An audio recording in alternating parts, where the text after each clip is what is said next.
કેશોદમાં કૃષ્ણ સંકીર્તનાલય પ્રાણ પ્રતિષ્ઠા તિથિ ઉજવણી પ્રસંગે 24 કલાક અખંડ ધૂન યોજાઈ। કેશોદના રામનગરમાં આવેલ શ્રી કૃષ્ણ સંકીર્તનાલય મંદિર ખાતે પ્રાણ પ્રતિષ્ઠા મહોત્સવની તિથિ ઉજવણી કરવામાં આવી હતી। Story report by Jagdish Yadav, Junagadh. હું શ્રી પંચાણભાઈ ગોકળભાઈ ફળદુ, મૂળ ગામ આલિદ્રા, અત્યારે રહેવું કેશોદમાં છેલ્લા 40 વર્ષથી, અને આ મંદિરનું સંચાલન 7-8 વર્ષથી હું કરું છું। આ મંદિરની સ્થાપના શ્રી કૃષ્ણ સંકીર્તનાલય મંદિરની સ્થાપના આલિદ્રા બ્રહ્મચારી બાપુએ વર્ષો પહેલાં, એટલે કે આજે એને 57 વર્ષ પૂરા થાય છે, અને આજે એનો પ્રાણ પ્રતિષ્ઠાનો 57મો દિવસ હોવાથી આજે અમે 24 કલાકની અખંડ હરે રામ હરે કૃષ્ણની ધૂન રાખેલી છે।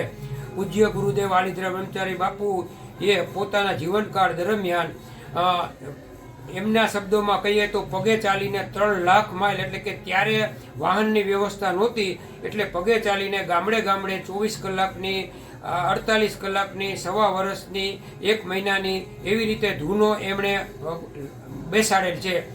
તેમણે પોતાના ટ્રસ્ટ ડીડની અંદર લખેલું છે કે મારે આશ્રમ સ્થાપવાની કોઈ જરૂર નથી, પરંતુ લોકો હરિનામ સંકીર્તન કરે એ હેતુ માટે હું આશ્રમની સ્થાપના કરું છું। અને એવી રીતે એમણે આવા 4 સંકીર્તન મંદિરો બનાવેલા છે।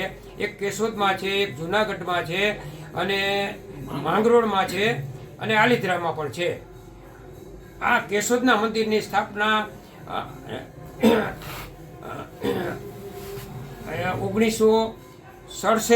12 ડિસેમ્બર 67માં થયેલી છે, અને આજે એને 57 વર્ષ પૂરા થાય છે, માગસર સુદ દસમ।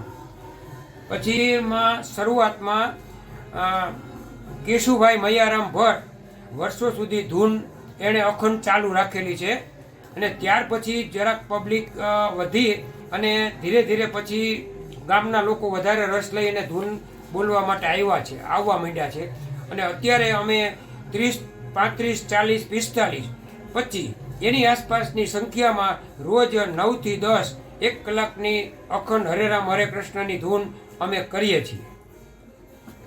સંચાલનમાં બીજી કોઈ આવક નથી। મંદિરની પેટીમાં જે કંઈ આવે છે એ પેટીમાંથી અમારે ખર્ચ પેટે ફક્ત તબલા, હાર્મોનિયમ એ ખર્ચો, અને કોઈ ધૂન રાખીએ તો ધૂનનો સામાન્ય ખર્ચ નીકળે છે, અને અમે કાઢીએ છીએ।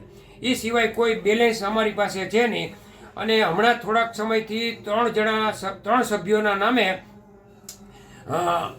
બેંકમાં એકાઉન્ટ ખોલી અને ત્રણેયના જે પૈસા છે એ 40-50 હજાર રૂપિયાની આસપાસ બેલેન્સ થાય છે। અને આ મંદિરના આલિદ્રા મંદિરના ટ્રસ્ટની નીચે જ આ મંદિર આવે છે, ને આલિદ્રા મંદિરના ટ્રસ્ટમાં કેશોદના જ હરદેવભાઈ કલ્યાણસિંહજી રાયજાદા આના મેનેજિંગ ટ્રસ્ટી છે, ને અમે 3 જણાની કમિટી એનું સંચાલન કરીએ છીએ।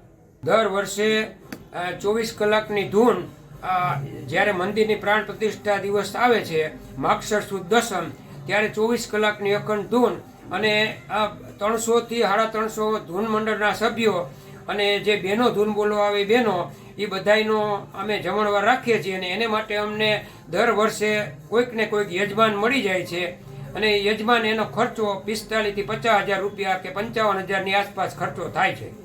એ એની રીતે એ ભોગવે છે, અને આ મંદિરનું સંચાલન ચાલે છે।